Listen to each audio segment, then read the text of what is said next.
My name is Mark, and today I'm recording outside of my living room or outside of my flat. Yesterday we were at Nvidia headquarters Germany in Munich, and we were able to talk to Seth. Seth is the guy in charge for those Nvidia Reflex, low latency, G-Sync, and for all the competitive stuff around gaming at Nvidia, also for a lot of tools. And we were able to meet him there. We got invited by Nvidia, and he showed us a lot of new stuff, the new LDAT, new frameworks, some new tools, kits, and I will show you everything about this in this video or in the video after this intro. Also, we had a brief talk. This video is kind of extended, but believe me, there is a lot of side informations and valuable good informations in this video. I hope you enjoy it, and I hope you honor our work and have fun with the video, guys, and see you on the next one. Bye bye. Let's get started, huh? I interrupted it already. No, it's good. Please, I think this is our last session of the day, right? Yeah. All right, we can go to midnight. This is good. No, I'm just kidding. No, this is. We can take some time. Exactly. It'll be better for the demos. So no, I'm joking. We won't go that long. Okay, so let's dive in. We actually won't spend too many time on slides. We'll look at one slide and then we'll go do demos. Yeah. So, yeah, we'll kind of jump in. So as I was telling you before, I manage Nvidia Reflex, which is our low latency technology inside of games, and we do the analyzer, which is the monitor and the mice, Sure. which is great. And when we launched this, it was like right in the height of COVID. Mm-hmm. It was at Ampere launch. We were all work from home. We actually couldn't even go into the office, and it was really challenging talking about a product that didn't deal with FPS. Right, it's an Nvidia product where it's like I turned it on and my FPS didn't go up, and they're like, Seth, what's wrong with you? I'm like, oh no, it does something different, right? It basically changes the responsiveness of the game. And what was cool about that is it actually forced us to basically take a step back and look at what constitutes a good gaming experience. What is game performance? And so if we break down effectively game performance, I think you can break it down into 3 vectors. The first vector would be smoothness. And so if we forget the metrics, just throw them out the window and think about what we're actually experiencing. Smoothness is effectively the number of images that we get to our eyes per second, right? When something moves across the screen, if we can see it with more images, it's going to appear more smooth. And therefore, we have better smoothness. Sure. And so typically how we measure that is FPS, or what would be called basically the average smoothness. And 1% low FPS, which is effectively the consistency of that smoothness. How often are you achieving that level of smoothness throughout your scene?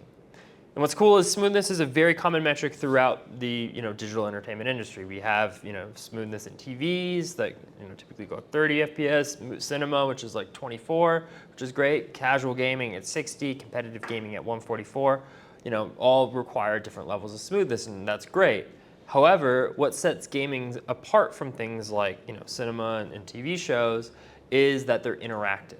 Mm-hmm. And the more interactive that the game is, the more responsive it needs to be. And responsiveness is effectively, and that's our second vector, it's the time it takes your inputs, be it a keyboard, a mouse, a gamepad, whatever it is, for those inputs to become basically pixels on screen, where you get a response from that input. And that response is the responsiveness of the system, right? Mm-hmm. And so we typically measure that in system latency, which is a time in milliseconds. So it's just the time from when the action initiated to when you saw that response.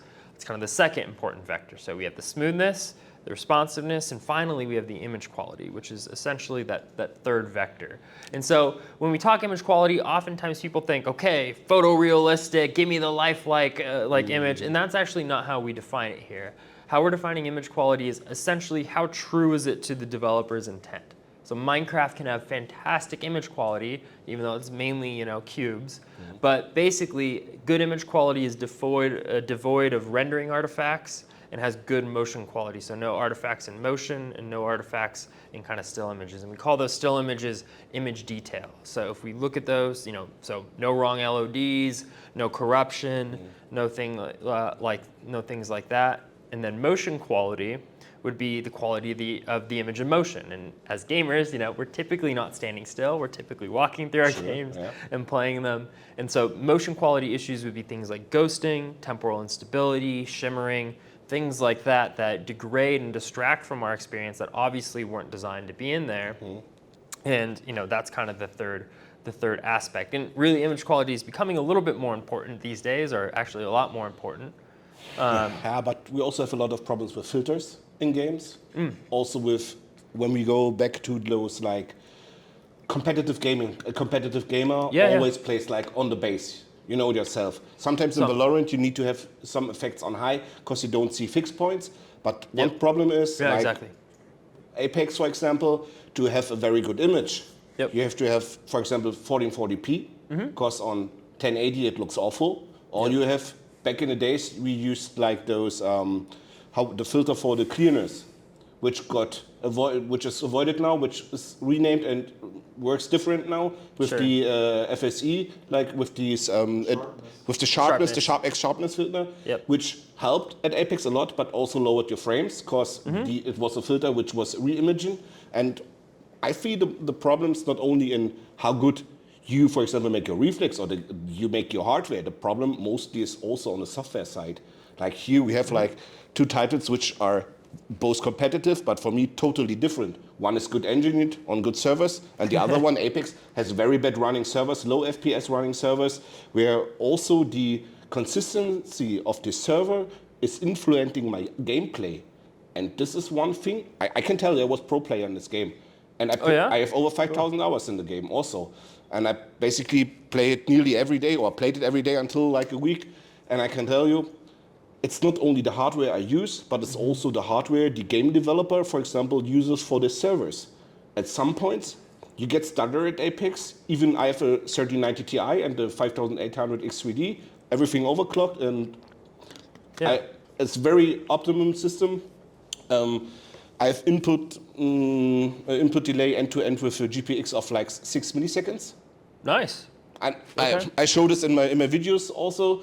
And that's good. I have a very low input system, so input latency system, and I can tell you, I can feel it. You just feel it how the stuttering of the server is influencing your gameplay, even at top FPS level. Even when you're just capping the engine is capped by 300 FPS. 300, And I'm locking at 300 and just waiting. And I also boost lock my 3090 Ti, so it never runs down. And I'm always on this notch, and you just feel it, how this also influences your gameplay.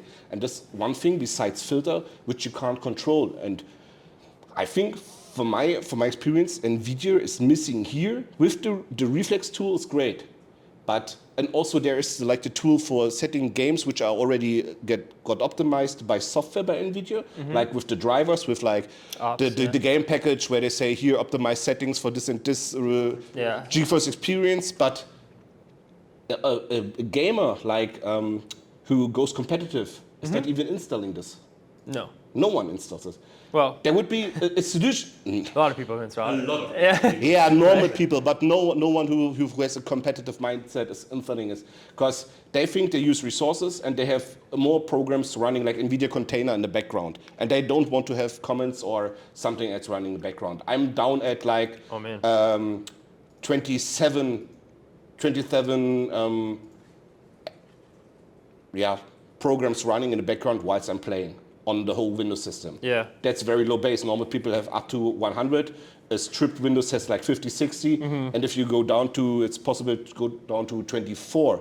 But the thing is here, for those games, it's never clear what's the best setting by Nvidia, because the game settings by Nvidia are all set by global sources or global reference in the Nvidia manager, and there's no real like a guide. Like you say, on Apex, I know it's not even activating the boost mode, so not only the reflex normal mode, not the boost one. Okay, most people capping in GPU anyway, so they don't need to do boost, because boost was basically made for the CPU, in my opinion. There's a couple things that boost does now. Yeah, we can go into that. But it's not clear for people what they should use now. Sure. And I still have people who say, oh, I don't use it because it's not working. Like you told me, it's not hiring my FPS. And it's hard. Sure, so- People don't understand. I think Nvidia needs to work, for example, on this a lot. Oh yeah, and we try to. It's constantly going out. We obviously need to do more. I as know you're it's saying. education, and you need like 8 hours of education to tell something what it is real is. But I think there should be like a one-click solution for any game. Sure, Well, GeForce Experience. It's GeForce Experience is not a one-click solution, in my opinion. Maybe what you suggest is that we implement like profiles into GeForce Experience that you can import. For example. TheWhale Apex. For example, like you have it on the Sovi monitors, like the K series has profiles for implementation for the right screen settings, which is in my opinion totally bullshit because the TN panel looks awful. Then you just have like, this is the setting of this and this pro player. For example, from Heaton in CS or from Sasha here, like from pro settings or Like you have like, Nvidia says we have 1-2 guys in the game who worked out the pro settings they are really using in the game, and we provide this to you by clicking here. Yeah. This would be an ideal idea. in my I opinion. would love a feature like that. I think You it'd can be do great. We can do it. Yeah, and it's something. I mean, I would love to work on that. I think it's a fantastic idea. You know, and so it's just. That was just free from me for you. No, it's great. It's great. Yeah. No, exactly. No, I think that kind of feature would be awesome. Because it's way better than like clicking this. I optimized my game. Yeah. What? No, People buy mice because pro players play the mice. They say I use the mouse, and they're not even playing it. You know, it's like it also would help to sell more graphic cards. Absolutely, yeah. And I mean, However, we already have some cool stuff. we do. Sure. We do already have. I'm not saying that there's no cool stuff available in Nvidia. It's like they're leading. If I compare it to AMD, it's like when people ask me should I buy the biggest AMD card, I would say that never would do it because alone the work Nvidia does with the development studios of the games is way more advanced than AMD would ever do, or I see made by AMD. You know, Sure. That's why I always say, go stick with Nvidia. If there's a new competitive game, Nvidia helps the studio to optimize the game to work best on their graphics card and on their drivers. And people need to understand this also, you know. Yeah, It's like, absolutely. Yeah, it's a whole platform. I think what you're saying, right? I also try to educate and teach people in my YouTube videos about this. It's a hard and long way, but there are a lot of people are learning, you know. Yeah. It's like your GPU is more than an FPS machine. It really absolutely is. true. It really is. It Absolutely provides a true. lot of different benefits from, as you're saying, the software. So like if you do doing profiles, things with GeForce Experience, a lot of those things in the future. You know, there's latency technologies, things like DLSS, and there's a whole bunch of stuff like broadcast, right? Like Nvidia Broadcast is an amazing thing where you can. Very Unlikely used by a lot of people who are streaming. I only see who's using broadcast. In Germany, I basically. Oh man, there's. I know quite a few. no one. Here from my side, I knew no one who's using broadcast. I can tell you, no one. Oh man, I have a couple of friends who are streamers that are using it. Okay. Yeah, they use it on their streams, and At it's. the same time, you have to realize that, I mean, similar as the reflex and settings when it comes to drivers, I mean, when you're looking at your point of view, you're like the niche, inside a niche, like the top 1% maybe. Maybe, yeah. You know? And similar than for broadcast, I mean, when you're talking to a bigger or like average streamer who already has his green screen, his lighting, his sound dampening stuff. Yeah, but he uses Nvidia RTX for sure. The sound feature. Yeah, that's part of For sure, broadcast. most of the people use it. And NVENC for the encoding and Sure. stuff like that. But like then he doesn't need like the green screen feature, and maybe he doesn't even need the voice feature since his sound is already Optimized or damped or whatever. But when you're looking at like the millions of people doing home office with crying babies and dogs and vacuums. And For stuff them, like it's a that. perfect solution. And Yeah. then also upcoming streamers who don't want to start and investing in green screens for a couple of €100 additionally on top of their GPUs and monitor and stuff like that. So. Yeah, but I think a lot of people don't even know what they can do with this.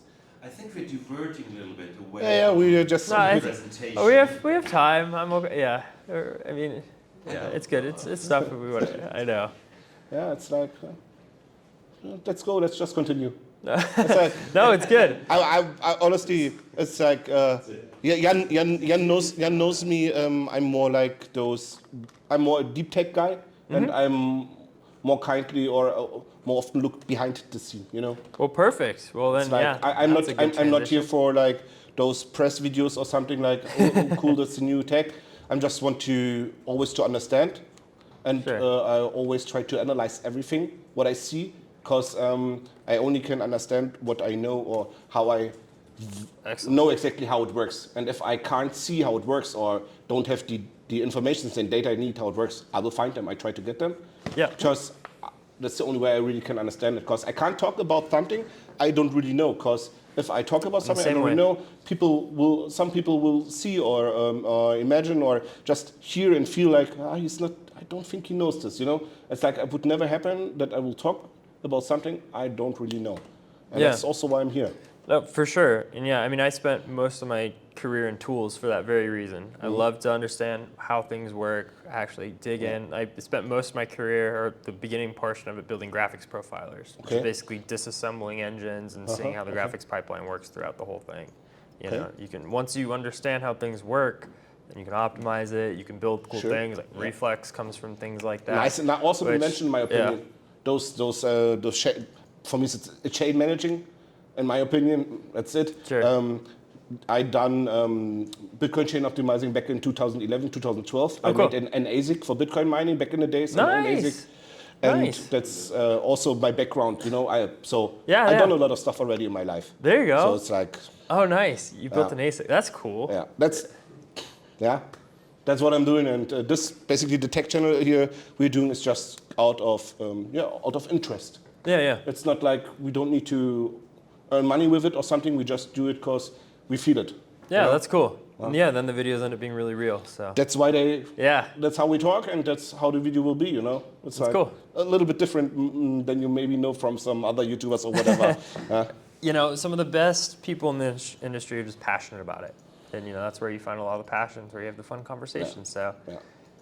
anyway, I think we can dive in here just for a second. Let's continue. No, yeah, and it's no, and I think it's good. So I mean, at the end, and I think you get it. You're a competitive gamer. You know, the image quality I think is Also different. very important. Yeah. It's different than, like, as you were saying, like the settings and what you choose, right? Because the Also, settings the field are, of views in the both games. Here, over there, the standard is 121 because it's the diversion is so the field is wrong calculated.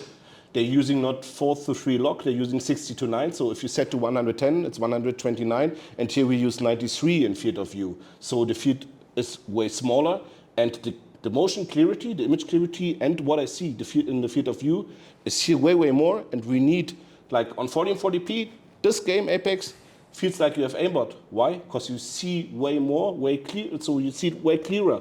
Everything, Yeah. every enemy, every movement, everything. On 1440p, on 27 inch, it's totally different game. Oh, yeah. And people don't understand. They tell me, oh, for Apex, 24 inch, it's the best. And I say, no, it's the worst fucking shit. Just don't play it. yeah, I'm a believer. I mean, I play on, you know, I have one of the pre-release versions of the 1440p, Yeah. 27 inch 360. I would kill hertz to one. get one. Yeah, they're great. They're So let's amazing. continue. Don't tell me. I'm sorry. I don't have it. Okay. No, but yeah, you're totally right. And we actually did some good research on this. We just published a blog showing kind of even aiming performance differences, not even target acquisition, which is what you're talking about, but just straight up aiming performance, 1440p, 27 inches. We're seeing about, you know, it's about a 3%, which I saw it already. 3%. yeah, it's really interesting. Yeah. And you know, It's the same 3% from 240 to 260, 3%.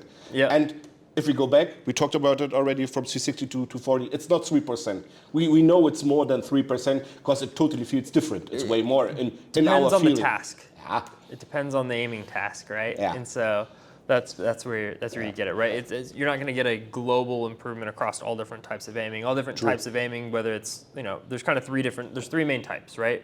There's flicking, which is, you know, new target appears, move mouse as quick as possible to it. There's tracking. And then there's what I call flow, which is where you're aiming between known states. Yeah. Think like quad shot or in an aim lab. That'd be more like flow type aiming. Like the grid shot test. Yeah, the grid shot. Yep, exactly. And so like commonly, like as you move through a competitive shooter, like I play Valorant. That's the main game I play, right? And so you're holding an angle, you're moving it, you're basically tracking the angle point, and then once you see the target, it turns into a flick, right? And so those are kind of the main portions of aiming. And so, but yeah, it's even this got better with the new monitor. You have the better feeling compared to the 3060? Yeah, personally I do. Yeah. Which one you play, the 300 or the 360 1440p? The 360. 360. And you compared those mini LED to the normal white LEDs ones. What do you think? Is the advantage of the 60 Hertz better than the advantage or disadvantage of the white LED to the mini LED? I love them both. Okay. I'm a little undecided on which one's better. I like the mini LED because especially the saturation, the color, and the brightness. Because they play with digital vibrance on, right? Or yeah. like the new monitors have what's called esports vibrance, so it's digital vibrance basically built into the monitor. I'm really hyped to see this. And it looks amazing with the mini LED. Those colors just pop. And so I think probably for a game like Counter-Strike, I'd probably like the mini LED version better just because you can get more contrast. For games like Valorant that I play, the outlines are already red, and so the vibrance that I get is really good already. And so then I kind of prefer the extra 60 hertz. And I think you will, like when people walk in the shadow, like on the new Source engine, for example. I don't know if you saw the new Source engine already. They update Counter-Strike in this year. Counter-Strike gets a new engine, and there are way more shadows and reflections and stuff like this. And I think on this point, those... Yeah. I don't know if that's been officially announced. I think those were leaks, right? Is it released already? I think those were leaks. It gets leaked every year. Yeah? Like since I think those were leaks. I thought it's real for this year. I haven't seen Valve officially say anything. It was Half-Life 3, I think. I haven't seen an official announcement. I haven't seen it. I've seen some leaks, which it looks cool. But I haven't seen anything official yet. Yeah, but I've had to compare both, to be honest, and I think I will make an extended video about the comparison of both monitors, of the 360 and 300. Yeah, that would be awesome. People will want to see it, and also I want to see how big the latency difference will be. Even the latency difference in the colors when they're changing. When you go from a tunnel, for example, to like a shiny situation, like we go from here to like this, Well, they're different panels, right? Yeah, sure. So on the 300 ones, they're what's called oxide panels. So it's a type of IPS. So I know, and the raster is like 4 times better because of the ISO. It's 4 times. Exactly. It's 4 times smaller. Okay, you know. I know. Don't worry. I know everything. No, that's good. Oh no, but I know basically everything which is common or like already is posted or is like reviewed. I know it. Good. Yeah. Okay. Yeah. Well, that's awesome. So, okay. So it'll be a really cool comparison because the other one's kind of standard backlight with so not many LED with kind of standard the normal IPS. white LEDs. Yeah, and then the other one, it's oxide or ISO with a mini LED driving behind it. And so even that, with that smaller transistor and a mini LED behind it, it's will be an insane quite picture. a big. Sure. Oh, it's gorgeous. It's gorgeous. It makes SDR look HDR. We see. Don't tell me too much, please. Okay. I won't. Yeah, I don't want to bias you, but it's fantastic. It's fantastic. Anyway. What we're gonna do today primarily is let's go through some experience demos. We'll look at each of these 3 things in isolation, and then we're gonna talk about tools. That's mainly what we're here to do today. Is look at some the new tools that help measure both smoothness and responsiveness at the same time, and then also we're gonna look at some common image quality issues. Will the new LDOT? What's the new LDOT features? Are there new LDOT features? There is a new LDOT, and we will get there. We might as well just go there now. Let's go. Yeah, so you use all that today? Sure. The LDOT? Yeah, sure. Basically on every mouse we will use it. And I also measured my monitors with it, also with different brightness modes. And like I told already, I'm always into like finding the real optimization settings on my PC. And that's how I get those low latency, for example. 6 is nuts. You might remember he's the one who puked on his desk after switching from... I vomited on my desk when I accidentally destroyed my 360 Hertz Asus, the cable. Oh no! Yeah. And then I just put on the K model monitor from Sovi and just switched to Apex, and I was like, what the fuck is this picture? It's like, looked like this for me, you know, like Yeah, it was yeah. stuttering the whole time. Oh, once you go back, like once Yeah. you go through, it's hard. You can't go back. You can't I go played back. over a year, you know, on 360, and I was like, what the fuck is this? Did the G-Sync model change for the new versions? For the new 360s? So for the new 360s, there's still R4. So it's the same one. It's the same G-Sync Okay. chip that's in the. And for the new 300? the same one. Yeah. It's So no new G-Sync no model? new G-Sync for the ones that are coming out. Okay. Yeah. But when that are announced. there will be new G-Sync models? Oh, Or in I the- wish I could tell you. Okay. I wish I could tell you. But we will see that next year, I guess. We'll see. We'll see. Okay, We will see. Okay. No, I wish I could tell you. Okay. I do. I want to. I but want but to. so the next ones with all the monitors who are got announced already are still with the same G-Sync models. Yes. So with the G, okay. Yes. Yeah. Okay. The ones that have been announced. That's have all been- that's okay for me as information. Yeah. Yeah. That's good. Absolutely. No, it's good. Yeah, and yeah, I'm excited for it. You know, we're always looking to, we're always innovating on G-Sync, Yeah, right? You know, yeah. for this version R4, it was the reflex analyzer, the dual format mode, Yeah. a Dual number- format, will it spread over the 27 or will it stay in the middle? Because the picture online shows like it goes then to 1080 and stays centered, or can I stretch it then? So, good question. It actually supports both. Oh, so, nice. That's nice. Yeah, so what you can do is you can do a pixel perfect 1080, which actually ends up being like a 21.7 inch To 21.7. is a perfect, pixel perfect 1080. Okay. Or you can stretch 1080 out to 25 inches, or the panel actually has a new resolution that is pixel perfect 25 inch. So it's higher resolution than 1080p, but Okay. lower than 1440p, but then there's no scaling. But I can extend it to 25 27. What was that? To 27, I can't extend it to Oh, 27. you can. Yeah, I can? You can. Okay. Yeah, you just turn off the dual format mode, and then it'll scale like normal, right? But with 1080 done. Yeah. You can. Okay. I mean, you can do that on panels today, so right? So basically, it's made more for those pixel perfect formats than for like just switching the resolution. Yeah, I mean, well, any monitor supports switching the resolution Yeah, and sure. filling, right? That's why I'm asking how Yeah, it yeah. is working, So maybe you just invented something else or something different, which is working different, and it makes like it more clear or more visible, or like the pixels are Yeah, get we don't set better. fill is what it's called, Okay, right? So in the okay. display, yeah, we call it fill, which then will stretch and Yeah. use the display scaler. It's like a 5 Yeah, cap scaler. yeah. And so we basically don't do that scaling, and Okay. then we're able to draw a non. Which scaling mode I need to use in the Nvidia settings then? Unscaled or which? You can use either. Yeah, Okay. it will bypass that. It's just by hardware then, so not by Yes, software. correct. Okay, It great. doesn't use the software to Great. scale. It just uses the hardware. So you have to choose a display native format. Uh-huh. So whatever is. Yeah, sure. Yeah. And then it goes like it's just managed by the G-Sync model, but then basically. Correct. Yep. Right? Okay. Yeah. Yep. And the G-Sync Sounds chip good. does it. Yeah. It's pretty cool. Yeah. So you'll get to see it. It sounds good. Yeah. I mean, the reason why we did it, right, is there's a lot of esports guys that in the past, everyone's on 24 inch, as you know this, right? And so I think getting them to go to 27 inch 1440p, which is that's where the future is. I think there's going to be some hesitation, but I think that dual format will ease all that hesitation. And I think when they see how they the can play. picture will look like, they will switch. When Exactly. they see the advantage of the clarity, how the colors are, Right. how the deepness of the picture is. They can't imagine that an IPS gets a way deeper picture, which looks like more full and more detailed, even in the depth. That's like if they see this, they will switch for sure. I can't imagine because the visual benefit is too big to not switching. You know. Absolutely, I 100% agree. Yeah. Yeah, I think so. And so hopefully that'll help ease them into the transition. Or, if they're going to go play a tournament that's still on 25 inches, then they can practice on that for Sure. a while before and then Sure. still have their same. Because they know they 27 only inch have monitor. like those old monitors or whatever there's like 25. Sure. They just switch it for 1 or 2 weeks before, and then they are set. Exactly. Yeah. Exactly. So But- there's like no downsiding going Okay, to it. So, yeah, excited about it. Anyway, you want to go see some demos? Sure, let's go. All right, let's do it. This is basically showing smoothness in isolation. Yeah. Which is pretty cool. So this is blur busters, frame rate versus. This is using Dota 2.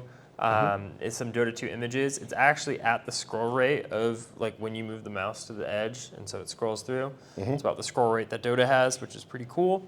And so up at the top here we have 60 FPS, and at the bottom 360. If I talk talking to you, I know you can see these differences, but it's Sure. like pretty straightforward. Yeah. So, 60 versus 360. But I think already like 2 years on 360, 3 years, 2.5, 2 years, yeah. 2 years. No, 2 I think years. in November, December it's three years, isn't it?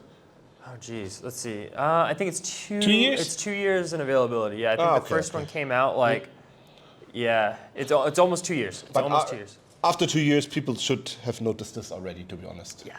Okay. Yeah, if they have them, right? A lot of people. Or if they saw it somewhere at a friend or wherever. Exactly. Yeah. I mean, a lot of people though, still are like, oh, there's no difference between like 144 and 360. I know. And so, yeah, And so I think you can. Yeah. I mean, I'm sure you. You still can see it, sure.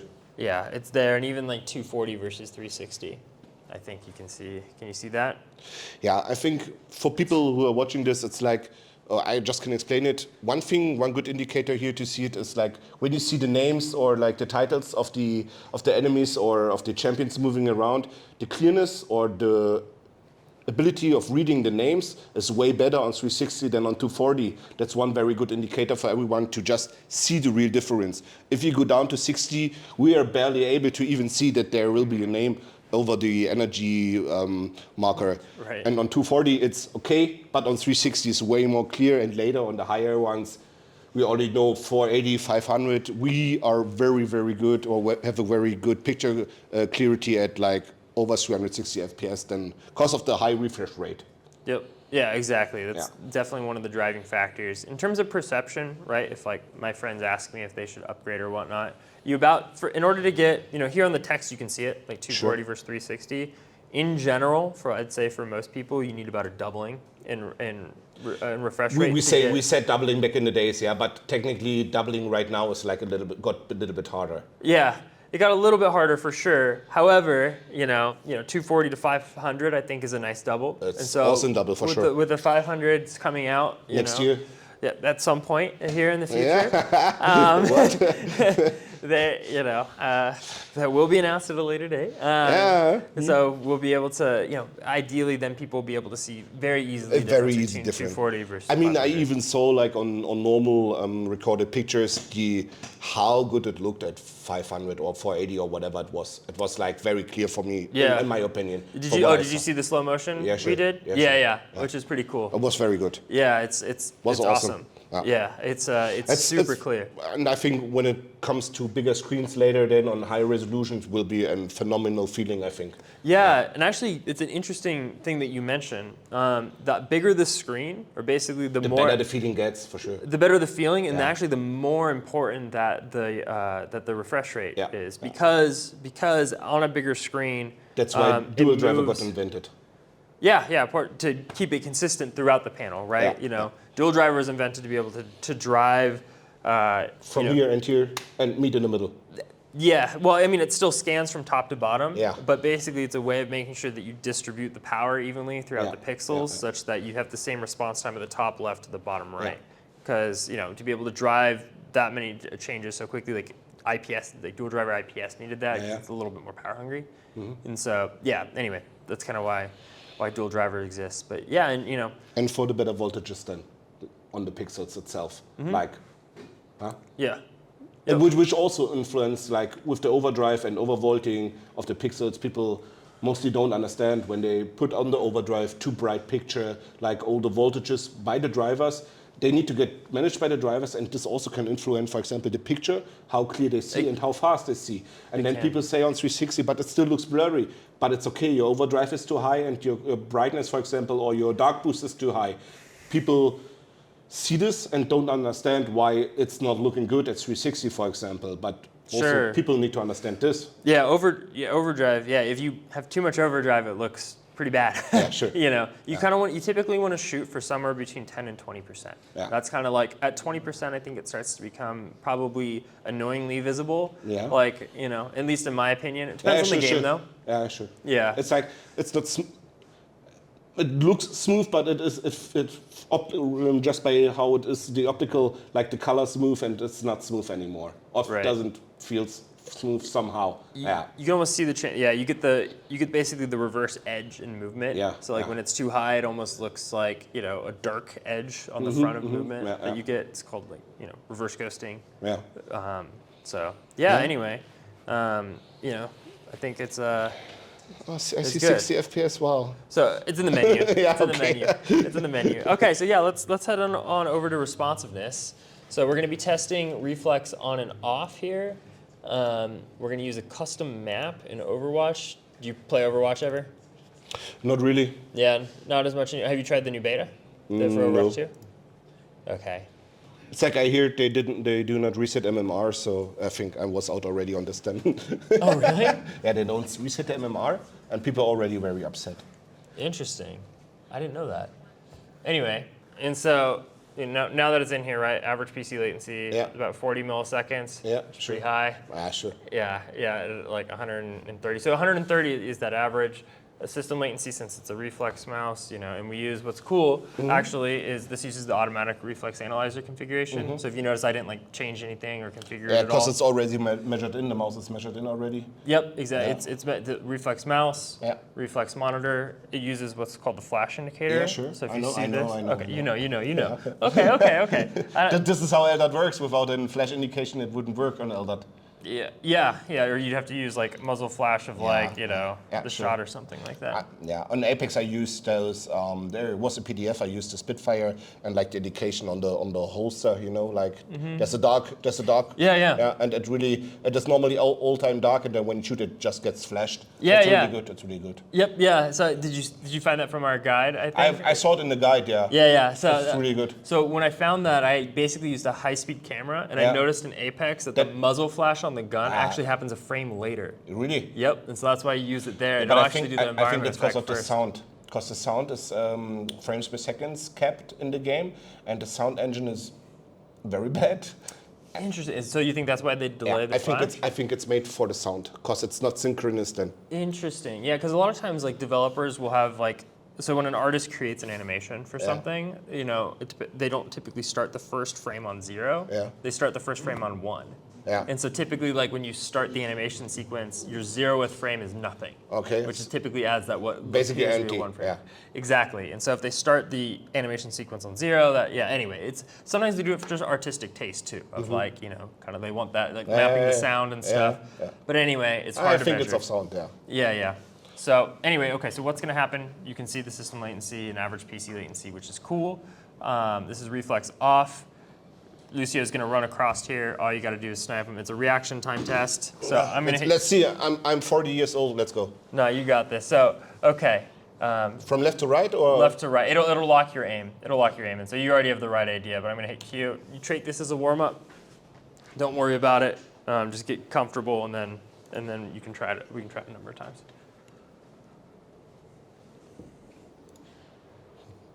Wild, Digga. 40 ms. Ich glaube, ich treffe keinen dann.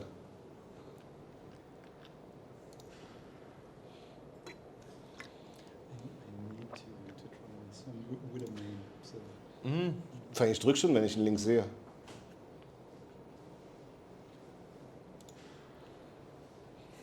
Krass.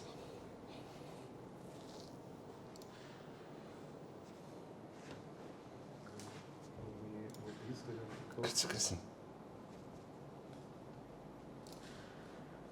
I think I will hit nothing with 40 ms. There might be a little bit of latency in your way. All right, so 0 to 10. Do you want to like- try it again? I know. I don't think it's like, I see him, it's like, also I never played it. Oh, okay, There sorry. you go. And then go ahead and hit Q whenever. Q? Yep, Q to start.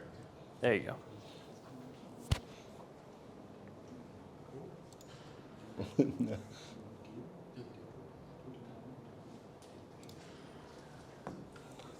Ja.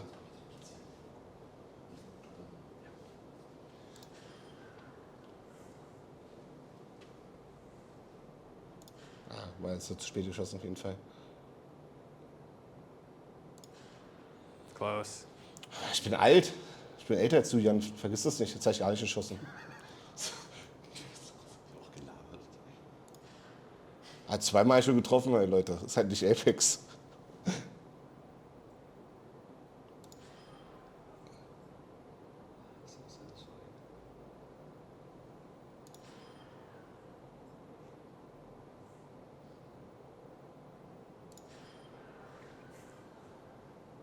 Nice job. Ah, 5 of 10. It's That's- infinite improvement. Yeah. yeah, I mean, it's like, Yeah. but you can feel it. Yeah, it's you can- like, for sure, it's like 40, nearly 40 ms. And it's like, always when people tell me like, yeah, but then 10 ms here on the mice, 10 ms on the monitor, 10 ms on the system. It's like 30 already, Yeah. you know? And then like you lot. have like 10, 20 ms more on your ping. It's like 50, 60 now. And this is the disadvantage here on this position. Imagine you have those 60 more or 40 more. It's compared to a competitive player with a low ping, high-end system. You can't get this advantage down. Night and day. And here you only activate reflex with boost, and you have this advantage. Right. But people need to understand. There's still a lot of people in Apex. Yeah, I saw like a guy on YouTube. He says never put reflex on because it's bad for you. Also, Really? like there's a rumor that in Apex Legends, G-Sync will make like the game more stutter, and your aim is off because it's not. It's no joke. The community thinks G-Sync activated in Apex makes like the pixel or the cursor not there where they shoot or where the enemy is. When they see the enemy and the cursor's on, they shoot. They think they miss because G-Sync is influencing or misleading in Apex so much that they can't hit because of G-Sync. Yeah, that's definitely not how It's G-Sync not a works joke. at It's all. not a joke. That's one real big rumor in the Apex community, I can tell you. Really? Yeah, sure. Oh man, I would love to talk to those community members and just explain how G-Sync works so that they can see that that isn't. Or just not show even- it on not even Apex, possible. you know? When people Yeah. like, for example, like you or shoot and the guys come around, yeah, but he's paid from Nvidia and he's on the list, you know, he works there. He needs to say this. Sure. But that's like all those guys. But it's Yeah. really like should they really enable reflex? Sure, you should, man. Just do it. It's Yeah. the best thing you can do. Oh, but I have a bad machine. That's why you should enable why you it. You should have enable a it. bad machine, please enable it. It's a Yes. managing tool. You know, it's not like overclocking. It's managed. It helps you. Yeah, People need to understand. absolutely. Let's continue. Well, I'm glad you're helping spread wisdom to the community. A little I bit, appreciate that. Awesome. Okay, so image quality stuff.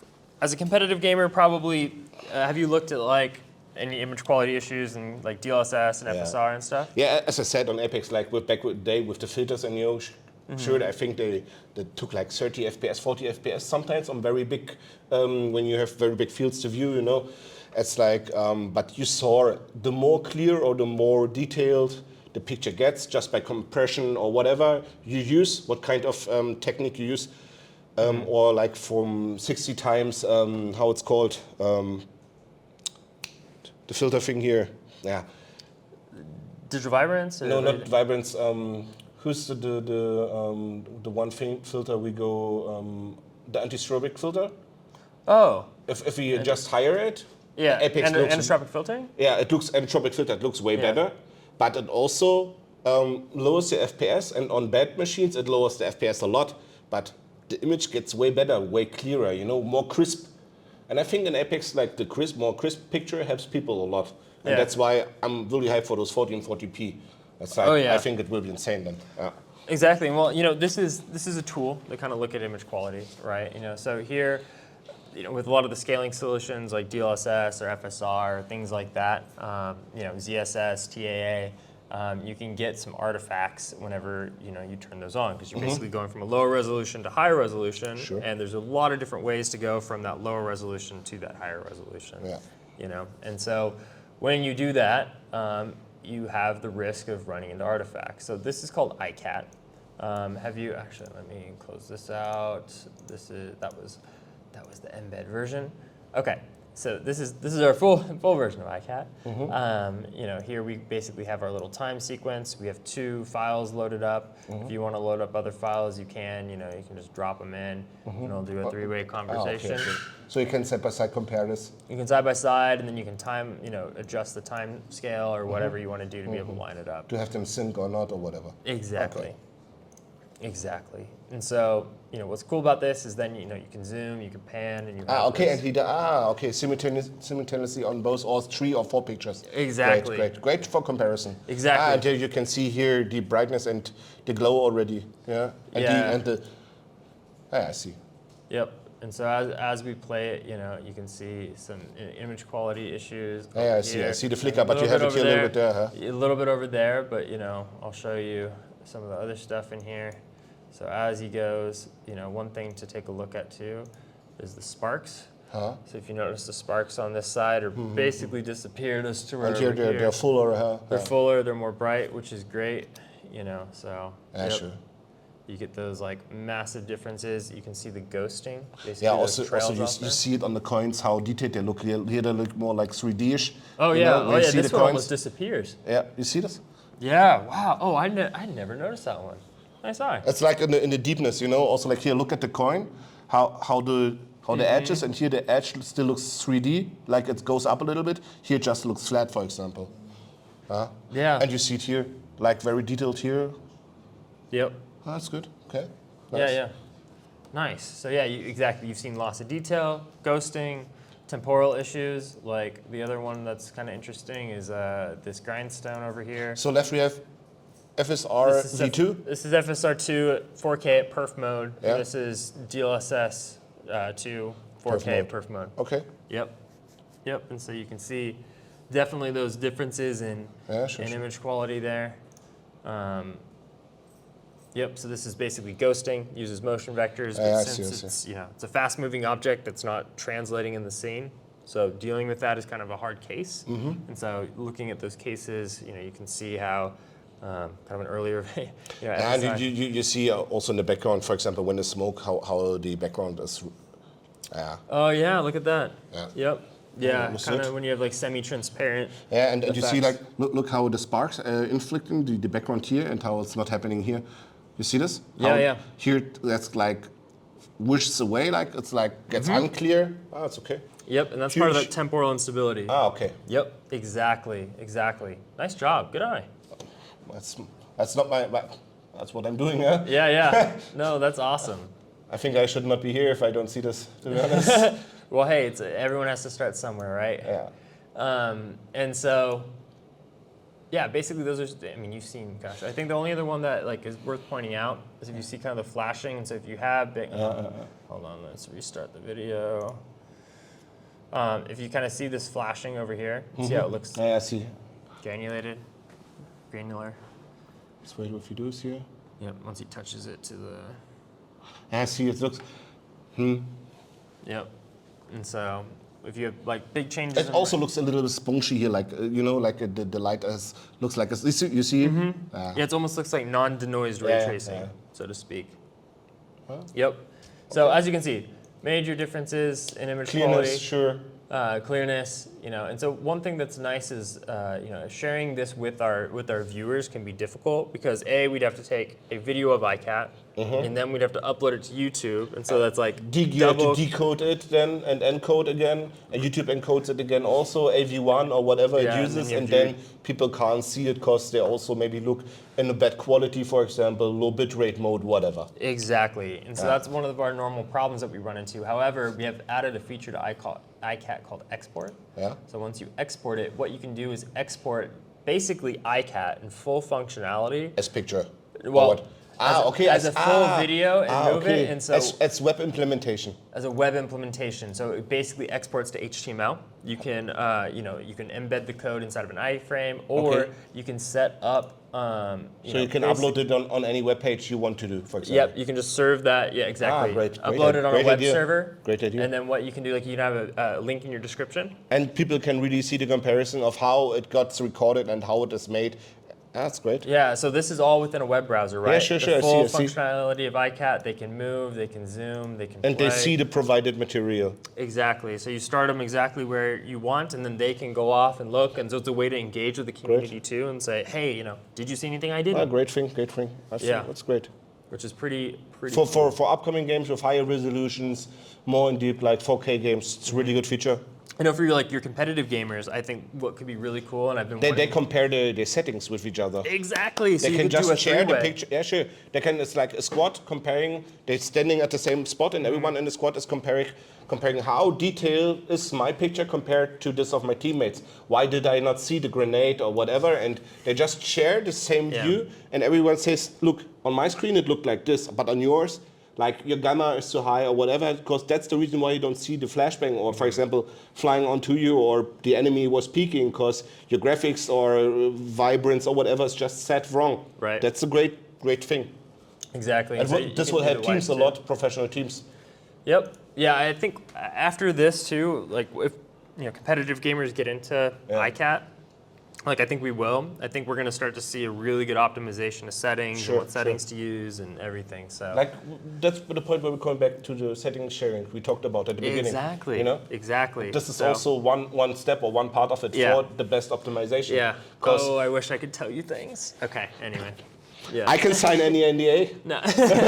Yeah. It's not the point. No, it's yeah. And as you see, I love the future idea. Let me say that. I'm not the guy who's not.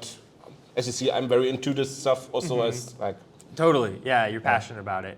But anyway, so that's ICAT. It's the update with export just came out the other about 4 weeks ago. Okay. So you can go download it for free on GeForce.com. Nice. We'll also be able to provide it to you here. The next thing I wanted to show you is FrameView. Which do you use FrameView today? It's a performance measurement tool. Okay. think so. Let's go ahead and we on over. We'll exit this out real quick. And we'll go to Fortnite. In German, it's like Für Fortnite. It's like those little like 6-year-old kid yelling in the phone. It's like, what the fuck? Yeah, it has that reputation. For sure. Yeah, it's fine. It just and it also happens to be like in the top 3 most played games in the world. Yeah, sure. Yeah. So it's super relevant. And what we're going to do is we're actually going to go inside of Fortnite and we're going to benchmark it. Okay. So FrameView, if you haven't used it before, You're not using the full screen exclusive mode anymore, because it's Windows 11. Does it even have it anymore? Full screen exclusive? It does in the game, yeah. Yeah? You can turn on the game. Now, I think the performance difference between full screen exclusive You don't think that's relevant anymore in latency? No, I think it does. Yeah. At least, well, I shouldn't say just so definitively. I haven't tested it in like 3 or 4 months. And they did make an update to it. Okay. And so it's so possible. I can test it now. Yeah. So at home, may I try FSO versus FSE again? You think it? What do you think? A half a millisecond, 1 millisecond? So I think I'm not sure. Yeah, and plus I would test it. also be sure turn it to DX12 mode. I know. Yeah. Okay. I know. Okay. Yeah. I will make a video and Jan will share it to you then, I think. Yeah, please. Yeah, that would be a really good one, I think. Let's and there's see, also let's the see. game mode, like not only turn it on in the game, but there's also like in Windows, there's the game mode that I know. Yeah, okay. So just be sure to do that, and yeah, it should be good. Okay, so FrameView real quick. Can you see up I there? see. Okay, sure. yeah, it's pretty. Anyway, we kind of did the overlay here. You can see FPS 1% low in PC latency, which is good. So it's the same PC latency that we had over here. Sure.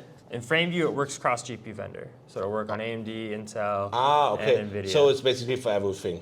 Everything. Okay. Yeah, okay. except it So- does require a game integration. Okay. So Fortnite has it? yeah, Fortnite, and we'll talk about the games that do. Okay. Well, it's okay. Yeah, so they have to integrate what's called the. So it's good for comparison different GPUs, for example, on different systems. Yes. Okay. Yeah, and so the game has to integrate what's called the PC latency stats header. The game process is the only process in the entire system that knows what a frame is. Okay. And so basically how it works is FrameView generates custom messages, which, like your mouse or keyboard generate a message to the Windows message system. Once it does that, the game receives that message and then basically it assigns the frame ID that it's currently on to that message. That way we're able to track it, that basically the input, so including the entire input pipeline, the Windows messaging pipeline, all the way into the game simulation, all the way through out until basically when rendering is done. And we use also FrameView to track like the compositing latency and then all right before until So essentially after flip. the big steps in the render chain, he just tracks it, basically. He's tracking everything in the render chain. Yeah, we track everything but the mouse and the display. Okay. Yeah, which is awesome, and so it allows us to, which is why like the math worked out here, right? In terms of the mouse plus display and sure. PC. So, but anyway, yeah, it works across, which is pretty cool. There's also some new community maps, or basically creative maps inside of Fortnite that allow us to do a hands-off benchmark. So the community has made. So the tower benchmark, okay, yeah. Yeah, they made one in Overwatch 2, which is pretty cool, and then they also made one in Fortnite. Nice. And so we're going to go ahead and take a look at this. So we'll load up the Tilted Towers benchmark. We'll click play. And then if you're wanting to basically benchmark it, it runs for about 94 seconds. So what's cool about FrameView is you can set the capture duration to be 94. Just go in here. And she records it then. And it'll record it once you hit start. And so then once we start it, it'll run for 94 seconds and be done. So right when the benchmark starts, we can also start a recording. And when we do that, the overlay will disappear. We'll hear a chime. And then eventually once So it's it's over, it'll pop back up. NVIDIA alternative to RTSS benchmarking. Yeah, basically. Okay. Yeah, it's similar to RTSS or like Afterburner or like CapFrameX. Yeah. It's very similar. And so with this, we have probably a few more stats. Like I think RTSS has good overlay configuration. They can make Maybe you watch CapFrameX. You know CapFrameX? Yeah. Okay. Yeah, so CapFrameX is like amazing charting tools. Like they're really good. I think probably where It's one guy. Yeah, I know. I think where we strive is all the different metrics, right? Like we have a. And I think he's talking to Nvidia right now already. Yeah, I've been talking to him. I talk with him frequently on Twitter. Oh, nice. Yeah. Nice. World is small. Yes, it is. Give me a second. Yep. Yeah. You okay? I'm okay. It's just a little bit dry. You know? Yeah. Oh, do you need water? I would take a glass of water, if possible. Yeah. We just can continue, I think. You sure? Yeah, sure. Okay. I'm not dying, don't worry. All right. Be careful. Yeah. Don't need a beach whale. Okay, let's see here. Let's go ahead. Okay, so now that we're ready to go, I'm just going to click start, and then you hear the little chime. And so now it's basically benchmarking. So this is hands off.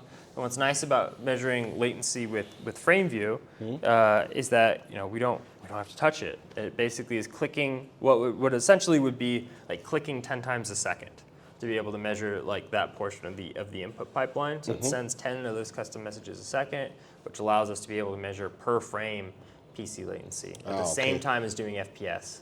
So it's pretty nice. It's pretty nice. So it's just going to go through and test most of the major systems within Fortnite. So building and destruction and everything like that. Nice little night scene. For example, Apex doesn't even have a benchmark mode. The only competitive game that has one built in that the community hasn't made is Rainbow Six. Okay. That's the only competitive game that does. However, there's both this community-made benchmark for Fortnite, which is cool, and then there is one for Overwatch as well, which is pretty cool. And both Overwatch and Fortnite support the PC latency stats. Great. So, yep, it gives us two very, very relevant games, at least, to go out and benchmark. And there's, out of the ones, actually, since we're talking about it right now, so 5 of the top 10 competitive shooters already have it. So Valorant has it, Rust, Escape from Tarkov, Fortnite, Overwatch, and then a number of indies, and more titles are obviously implementing it. So benchmark stopped, our overlay came back up, and so then what we can do is just go back to Fortnite. Do you use CapFrameX or? I use it, I tested it. It's very detailed, let me say it this way. Yeah, so this will be a little bit simpler for you. Hopefully, so so every time we do a benchmark, it creates a log file. Here are all the log files that we've done today. However, you don't really need to open those up. You can just open up the single summary file. And he reads out everything, okay. And it basically summarizes each of the log files as a row. And so here we can see the log file that this is associated with, and then our entire this is kind of our configuration section. And then to the left of column L, those are the 3 most important metrics. A, are this column, which is our average smoothness. Wow, the spread is insane, huh? Consistency of smoothness, and then I know, and then our PC latency. Even for the 1% low, the spread is insane. Yeah, it had some. It's throughout the entire run, so it must be some of the actions in Fortnite can be intensive, depending on what they are. So, yep, it's pretty cool. Yep. And so that'll give us 3 really good numbers to do stuff with. Okay. Do you ever show charts in your video? But what? Do you ever show like charts in your video? Yeah, we always show the charts of those different mice we compare and the latencies. That's why we are kind of known because we also debunk some statements like the fastest mouse in the world and stuff like this. Sure. It's like you get a lot of friends, but also a lot of hater out of this. But I don't care. We just do this out of passion. Exactly. Yeah. It's like, this thing is cool, I think. Huh? Well, it's cool. It's like, So- this can help a lot. So let me show you what we can do with some of those numbers, and I'll show you some example charts real quick. If we can go Yeah, back let's go. to the slides. We have kind of our basic FPS chart, right? Standard FPS. The problem with this chart is that it only includes one of those. It doesn't even include a full one of the 3 vectors that we were talking about, Yeah, right? yeah. It's just like half of the smoothness story. So what we can do is we can add full smoothness by adding the 1% lows, and so now we have the consistency of our smoothness and the average smoothness, which is great. However, again, 1 out of 3 vectors. Let's add responsiveness. So when we add responsiveness, our story here changes quite a bit, Yeah, sure. right? Because the spread, like, but then that's the point where you need to also understand this chart. Yep. I mean, people see like, okay, it's like 3 FPS more, like this is 2 FPS more, but they need to understand like that lower MS is better than those 2 or 3 FPS. Right. Exactly. Yeah, and significantly better, right? Yeah. Sure. Just by total feeling and by shooting, like we saw it in the demonstration. Exactly. It makes a whole world of difference. And what I think is, gamers are starting to figure out is that, especially when it comes to first-person shooters, like once you hit kind of a level of FPS, like latency is king. Like, and it really is, Sure. right? It's the most important part. It's, more important than refresh rate, more important than FPS for competitive gamers. And I mean, this is not new to them. Competitive gamers have been doing this for a long time, right? There's a reason why Counter-Strike guys have been, going above their refresh rate for a long time, right?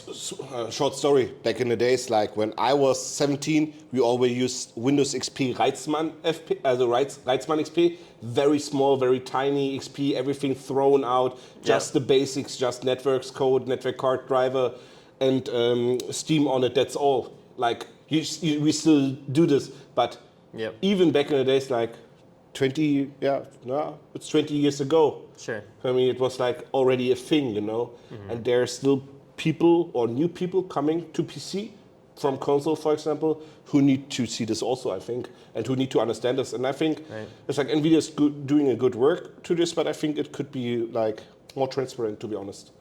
You think we could be more transparent about it? No, more transparent for people, because it's too hard to understand for some of them. Yeah, sure. And I'm hoping a chart like this can be helpful at some point. We think so, eventually yeah. have to show the latency numbers and I think a lot lot The Kovacs thing was good, I think. Yeah, did you try it? I did not try it, but I saw it and I saw the results. I directly understood when it got explained how it works. I directly understood how people will understand that lower latency measures a lot. Yeah. Okay. So hold that thought. We'll get to it in a second. Let me run through this, and then I'll show you some of the results from the system latency challenge. So now we compare our image quality, make sure we have similar image quality between the scaling solutions that we're comparing against, and then our story changed to something like this. And so if we look from a before and after, where before we have like half of one of the experience vectors to where after we have all 3 of like gaming performance covered, image quality, responsiveness, the full story of smoothness, I think we can get a really clear picture about what's going to happen when we plug that GPU or whatever component, CPU, memory into that system. That's what's going to be the difference. And so the hope here is to be able to provide tools to be able to get to that bottom chart as easily as possible, give the viewers the ability to have a clear comparison. So the base, how it got compared, is the same one, and people understand that it's just not only by how it got measured, so the measurement will be the same, and it is the same base for the comparison to really show the people, to let them understand what the real difference is, for example, to those anti-lag and to like DLSS, right? Yeah, exactly. Yep. Yeah, anti-lag versus reflex, or like RSR versus DLSS. Yeah, to make good based comparisons on the same floor, starting on the same point, to say that's basically measured with the same system, just a different driver, different GPU, but with the same way. Yeah, and which is why like making sure that the image quality looks as similar as possible is so important, right? But we already saw it's not that. Right. But sometimes like the quality modes are named differently. Yeah. Right. And so, but they're named the same, but like their quality is actually different, right? We're past the world of being able to just turn everything to high. It's like anti-lag and reflex, Yeah. Also 2 different names, basically the same feature but 2 different names. Yeah. Oh. Yeah. For people, it's the same feature. I can tell you. That's really sad because they're completely different. Sure, but Yeah. it's the same feature. I tell you, it's the same feature. Well, I mean, you can see the performance results there. I mean, the bottom one has anti-lag and the top know, doesn't. But, so. but for people, it's like, Yeah. but Nvidia has reflex, but AMD has anti-lag. It's the same. Okay. Yeah, but Yeah, I know, you know, I you know, did yeah. touch your head, but that's the I always call it bro science. Yeah, but that's the the bro common science. sense, you know. It's Yeah. like people. That's what people understand behind those claims. Sure. Yeah, I mean, we have a version of anti-lag called the ultra-low latency mode in the driver, right? You Yeah. basically have that capability. Yeah, yeah. You know, which is, and that leaves a lot of latency on the table, which is Sure. exactly why we did Nvidia Reflex, and sure. why we're able to get a lot better Yeah, benefit. yeah. But yeah, I see what you're saying. That's the bro science. And so again, this is just, this is why I love the videos you do, right? Yeah, Because yeah. we're explaining that to gamers and we're getting Right, the right. the That's- real science That's the out job. there. That's the job. Basically, that's behind the passion, the education behind it. Exactly. I'm not trying to sell. I try to educate, to be honest. And it takes time. And I mean, Sure. rewind 5 years ago, the things gamers knew back then versus today is massively different. Of course, Gamers are of course. much more educated today than they Yeah, used to be. yeah, yeah. And so Even give it 5 even more the years. pros. Yeah, even the pros. Yeah. Yeah. Seriously. You yeah. know, back in the days, they don't even switch on XMP. You know, Yeah. it's just like, oh wow, I missed like 28% performance of my PC. Oops. Oops. Yeah, exactly, right? Yeah. It makes a huge difference, right? Like, Sure. how big of a difference does memory make, right? Yeah. And it's like, no, turn XMP on. Yeah. Exactly. That's it.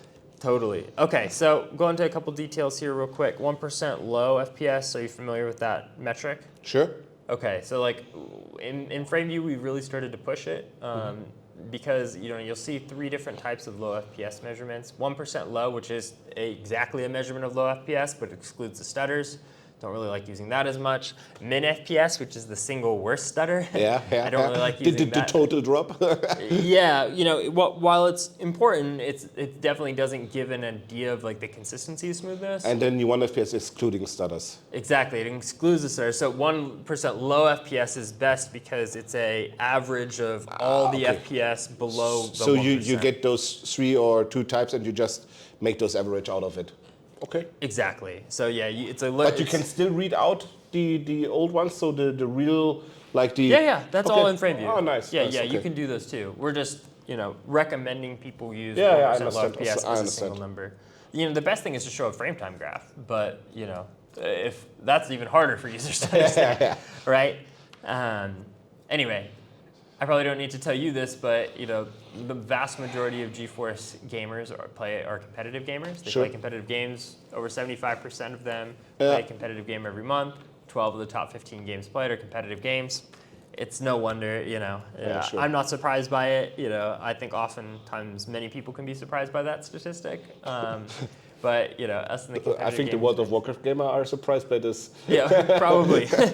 So anyway, you mentioned the Kovacs system latency challenge. So here's some of the data that we summed up from this. If you take the top 25% of scorers within the system, and I guess let me explain the Kovacs system latency challenge. So we modified the engine such that we could systematically, Add latency, we could add latency and measure, estimate their end-to-end system latency at the perfect amount such that any gamer could hit 85 milliseconds, 55 milliseconds, 25 milliseconds. And then you system compare the latency. results. And then we could get the results. And so over 30,000 gamers actually tried this. Which is a huge amount for a test. It's probably the biggest latency study that's ever been done by far. Yeah. Which is really good. Obviously I'd have to look that up, but based on research, It's huge. insane. Yeah. It's huge. And so the results that we got were really, really cool. So going from 85 milliseconds to 25 milliseconds, the top 25% of scorers for the higher skilled gamers saw about a 2x improvement in their capability. Which is a lot. Which is huge. Yeah, it's absolutely Imagine you're massive. double as good as before. Yeah, but I mean, 85 to 25. That's it's a big difference. But Sure. consoles like about 100, right? So, hey. That's when I played back in the days. I bought those SNES Super Nintendo Mini again, and then you try to play Super Mario on it on a normal Sure. PC, on normal TV screen. It was like I was pressing jump, and it was like, Mario, bro, Are you? please jump. Yeah, it's like Exactly, right? And back in the days, it was normal. You just played on your Sure, Super Nintendo, yeah. and it was like, It's like the refresh rate. Like once you experience low latency, That's the it's problem. really hard to go back. That's why I was hitting shit over there. Exactly. But actually, what's even more cool about this data is actually the lower skilled gamers, or the bottom 25% scores. That has even helped them more. It helped way them more. Yeah. And so a lot of times we'll see in like messaging or like, I'll see people go, oh, I'm not a hyper competitive like esports gamer. But it helps you more. But it like helps you more. Compared to guys in the gym. If you're training for 10 years, like Jan, for example, he's like, he's a sportsman. It's just a joke. And it's harder to get better. It is. As good as you are, it's even harder to get even a little bit better. 0.1%. It's for years, But if you're not that good or you're just starting, it's easier to get better fast. And this shows that it helps way more to people who are not playing regularly, maybe only on the weekend, having fun on the weekend with friends playing. This helps them a lot to have a better experience, because if you win, you have fun.